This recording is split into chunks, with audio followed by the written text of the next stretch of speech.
Welcome to our channel. Today we how to subscribe with Credit Karma Identity Alerts detailed guide step by step clearly. Visit the Credit Karma website or download the Credit Karma app from your device's app store. Create an account by providing your email address and choosing a secure password. Once your account is created, log in using your credentials. Navigate to the Identity Monitoring section of your dashboard. Look for the Identity Alerts option and click on it. Read through the information provided about Identity Alerts to understand its features. Click on the Get Started button to begin the subscription process.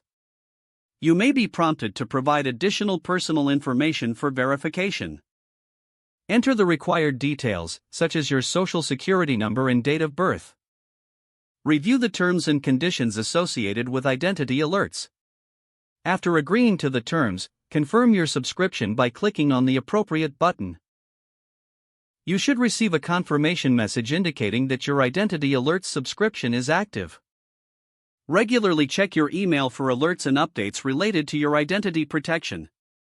Return to the Credit Karma dashboard to review any alerts or changes in your identity status.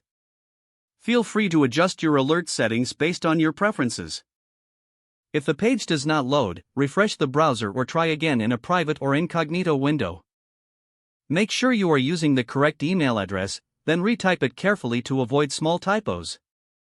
If your password is not accepted, use the reset option and create a new strong password you can remember.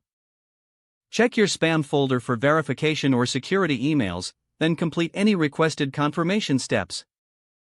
Enable two-factor authentication if available to improve account security and reduce unauthorized access risk. After signing in, review your profile details so your contact information and settings are accurate and current.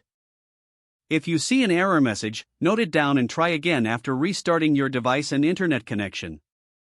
Log out when you finish, especially on shared devices, to keep your account and payment information secure. If the page does not load, refresh the browser or try again in a private or incognito window. Make sure you are using the correct email address, then retype it carefully to avoid small typos. If your password is not accepted, use the reset option and create a new strong password you can remember. Check your spam folder for verification or security emails, then complete any requested confirmation steps. Enable two-factor authentication if available to improve account security and reduce unauthorized access risk. Don't forget to like this video and subscribe to our channel for more step-by-step tech guides.